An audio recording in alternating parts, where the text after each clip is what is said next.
নমস্কার প্রিয় দর্শক। আচ্ছা, আপনি কি কখনো শিব মন্দিরে গিয়ে শিবলিঙ্গের দিকে ভালো করে তাকিয়ে দেখেছেন? একটা জিনিস কি আপনি খেয়াল করেছেন যে মহাদেবের গলায় থাকা সাপটি কেন সবসময় নিচ থেকে উপরের দিকেই কেন পেঁচিয়ে থাকে? কখনো কি আপনি তাকে নিচের দিক থেকে উপরের দিকে নামতে দেখেছেন? আমি শিওর যে আপনি কোনোদিন এই ধরনের কোনো শিবলিঙ্গ আজ পর্যন্ত দেখেননি। আপনি হয়তো ভাবতে পারেন যে আমাদের প্রাচীন শাস্ত্রে তাকে হয়তো এইভাবেই কল্পনা করা হয়েছে, আর তাই জন্যই আমরা তাকে এইভাবে দেখছি। কিন্তু সত্যিই কি তাই? যে মহাদেব এই অসীম বিশ্বকে নিয়ন্ত্রণ করে, তার গলায় অবস্থিত একটা সাপের অবস্থান কি শুধুমাত্র একটা শাস্ত্রীয় কল্পনার অংশ? কিন্তু আমি যদি আপনাদেরকে বলি যে এর পেছনে লুকিয়ে রয়েছে শাস্ত্রের এমন একটি সংকেত যা আপনার মৃত্যু ভয়কেও জয় করতে পারে।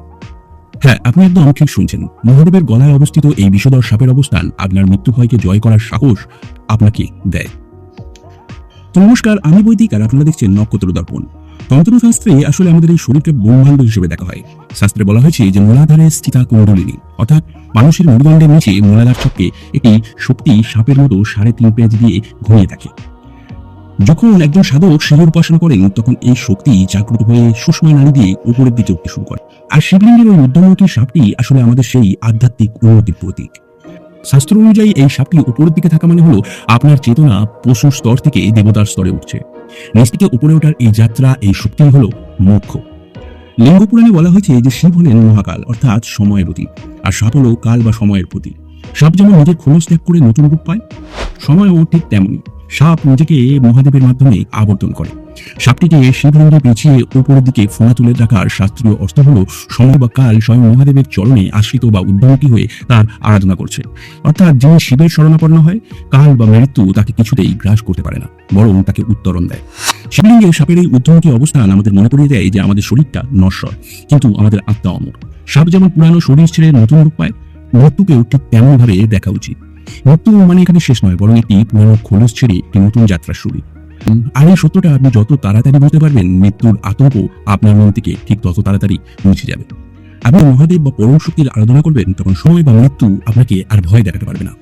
সাপ যখন উপরের দিকে ফোনা তুলে থাকে, তখন সে নির্দেশ করে যে সে এখন মুক্ত। ঠিক তেমনই আপনি যখন নিজের ভয়কে জয় করে ঈশ্বরের চরণে নিজেকে সঁপে দেবেন, তখন মৃত্যুও আপনার কাছে কেবল একটি সাধারণ ঘটনা হয়ে দাঁড়ায়। অনেকেই প্রশ্ন করেন যে মহাদেব কেন ফুল বা রত্নের বদলে শুধুমাত্র এই বিষধর সাপকে তার প্রতীক রূপে বেছে নেন। শিবপুরাণের কোটিরুদ্র সংহিতায় এর উত্তর আছে।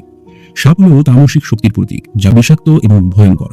আর মহাদেব হলেন পশুপতি। তিনি জগৎকে শেখাচ্ছেন যে যাকে তোমরা অশুভ বা বিষাক্ত বলে মনে করো, অর্থাৎ সাপ, তাকেও যদি শুদ্ধভাবে তুমি তোমার নিজের কাছে গ্রহণ করতে পারো বা ঈশ্বরীয় ভাবনায় নিজের ভিতরে ধারণ করতে পারো, তবে সেও পবিত্র হয়ে যায়। মহাদেবের গলার সাপটি তার বিশুদ্ধ চক্রের লক্ষ্য হিসেবে কাজ করে, যা নির্দেশ করে যে আপনার বাক্য এবং আপনার চিন্তা যেন সবসময় শুদ্ধ এবং বিষমুক্ত থাকে। সাপ বিষাক্ত হতে পারে, কিন্তু মহাদেবের স্পর্শে সেই বিষাক্ত সাপও তার অলংকার হয়ে গেছে। শাস্ত্রীয় মতে আমাদের মৃত্যু ভয় হলো আমাদের কাছে এক ধরনের একটি মানসিক বিষ। যখন আপনি শিবলিঙ্গের এই ঊর্ধ্বমুখী সাপকে আপনি দর্শন করেন, তখন আপনার ভিতরে এই বিশ্বাস জন্মায় যে এই বিষ, অর্থাৎ এই মৃত্যু, সবাইকে মারে, কিন্তু শিবের আশায় থাকলেই সেই বিষ কিন্তু শান্ত হয়ে যায়। এটি কোনো একটি মিরাকেল বা জাদু নয়, এটি হলো চেতনার এমন এক স্তরে পৌঁছানো যেখানে মানুষ নিজে থেকে বুঝতে পারে যে সে শুধুমাত্র একটা শরীর নয়, সে হলো একটা অবিনশ্বর আত্মা। তো প্রিয় দর্শক, শিবলিঙ্গের সাপের এই ঊর্ধ্বমুখী রূপ বুঝতে পারার মানের অর্থ হলো অমৃতের সন্ধান পাওয়া। মহাদেব আমাদেরকে শিখিয়েছেন যে বিষকে গলায় ধারণ করতে, অর্থাৎ ভয়কে সামনে রেখে তাকে জয় করতে।